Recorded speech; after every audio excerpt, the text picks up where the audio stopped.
As much as it pains me, we're having to come inside today because the weather is absolutely atrocious in Guernsey. But I wanted to make a quick video about a journaling system that I use that I believe has actually made me a better reader. It's made me more productive. It's taken me away from the phone, from my screen time, which is a blessing. It's definitely something that I'm aspiring to do, which is crazy. It's crazy to think that that's like an aspiration. That's something that you need to work towards, you know, less screen time. But it's true, in 2025, that's the way we're living. And I think I found a system that kind of tackles all of that, but that's not its primary function. Less screen time, more productivity is just one of the perks of this particular system. And I'm not here to preach. I am far from an intellectual, so I'm not here to tell you that if you use this, you're going to be smarter, or if you use this, X, Y, Z will happen. I don't know. I'm just telling you what my system is. It's definitely made my reading a lot more enjoyable. As someone who's now focusing their time on doing kind of book reviews, talking about books, talking about media and entertainment and stuff like that, this system has definitely worked for that. So I use a 3-journal system, and we'll go a little bit deeper into this in a minute. This is my everyday journal. So whatever pops into my mind, if I've got this on me, which I do have most of the time, I will write in here whatever I'm feeling. It's not particularly structured. It's messy and it's just ramblings, but that's the whole point. I feel like by having this system, or having this journal, pardon me, I get whatever craziness is going on in my head, I put it in the pages, and it frees up space here. And if I want to go back to it, then I can just pick this book up. And I don't know if you can see, but I'll get a better look at these in a minute. What I do is I tend to write on there the start date, and then I'll write the end date once it's done. So this is my catch-all everyday journal.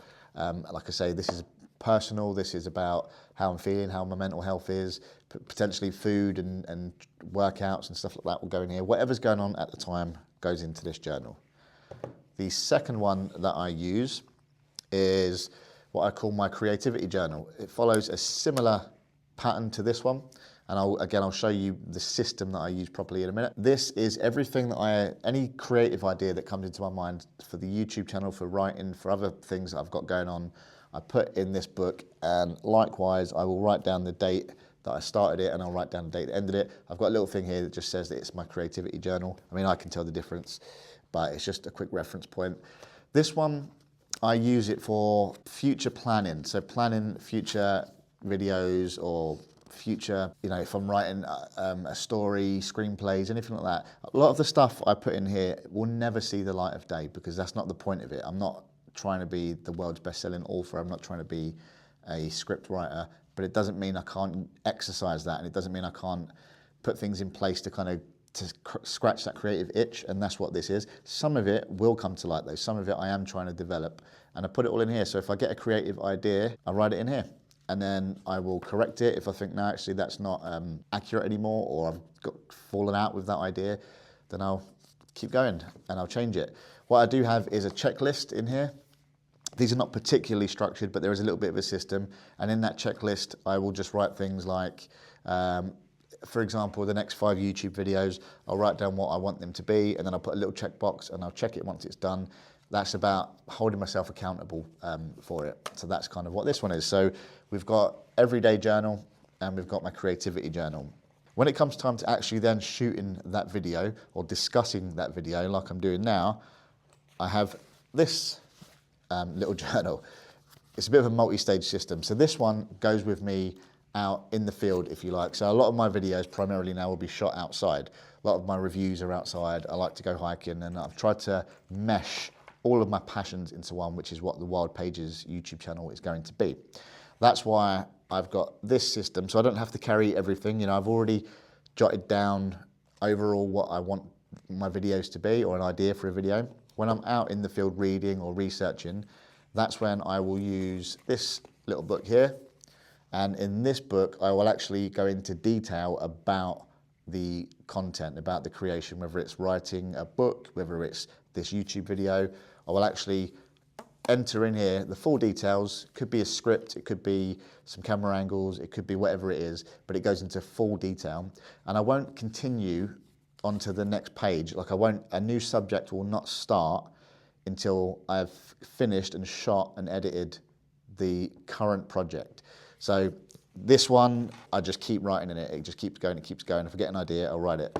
Same with this one, my everyday journal. I'll just keep writing, keep writing, keep writing. With this one, I will only write about the specific thing I'm working on at that time.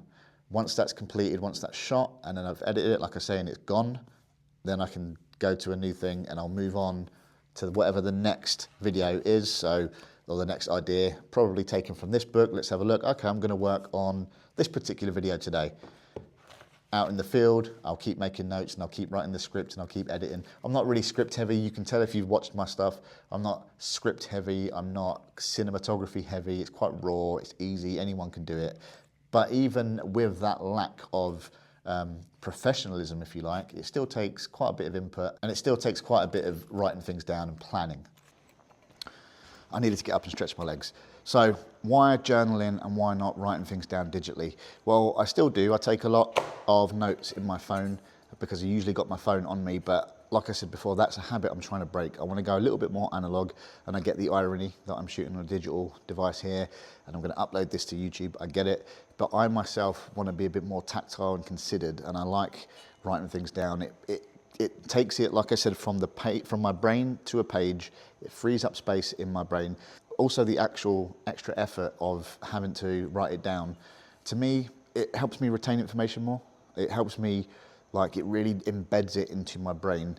And also, it's about accountability. It's about saying, I'm going to do this thing and then doing it. So I want to write this down. I want this journaling system, and then I've implemented it. That, to me, is the goal as well. It's the accountability of making a plan and action in it.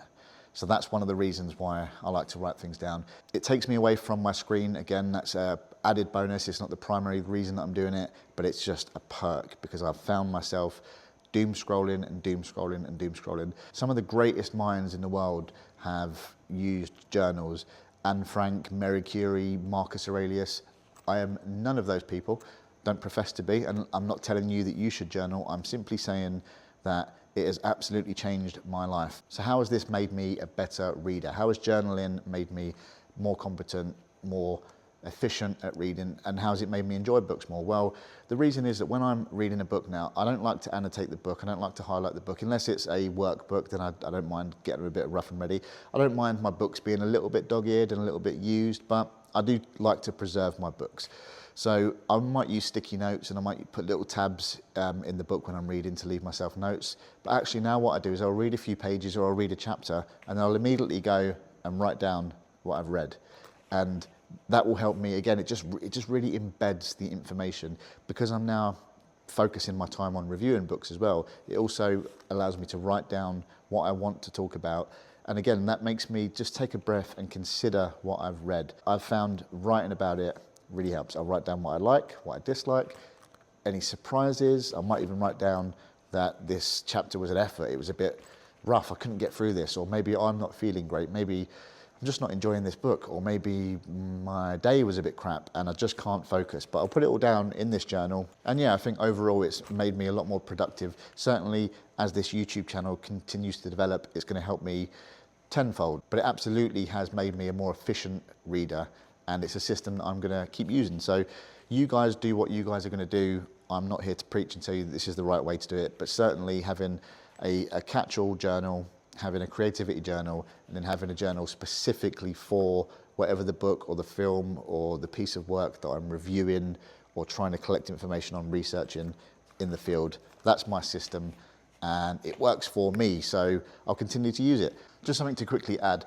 My journals are not overly structured, but they do have a few rules. Those rules are very simple, so I'll just write the date of the entry in the top, and I'll write the time of the entry in the top, and that is about it. And then every week, so every Sunday, I will reflect and I'll go back to that week, have a look, read everything. In case there are things that I wanted to check off, any tasks that I wanted to do, I'll go back and I'll make sure that I've done all of those things. If not, they'll carry over to the next week, and then I'll have a page dedicated to did I or did I not achieve all of the things I wanted to achieve, or am I at least on track? So that's about as structured as my journal goes. If you are stuck with your journal and you're stuck on like blank page syndrome, a lot of people get that. Literally just write anything down. Write on there that I don't know what to write. I do not know what to write. One day I'll know what to write. Write about what colour the sky is right now. Is it grey? Is it not? How are you feeling? Did you get good sleep? Whatever it is, write something that just gets you a start. And like anything else in life, you do enough reps, you put enough legwork in, eventually you'll get good at it, and that's it, you know. And also, I don't think you could be good or bad at journaling. So just like anything else, just start, just write it down, see what happens. If it works for you, it works for you. If it doesn't, move on, find something else that works. It is as simple as that.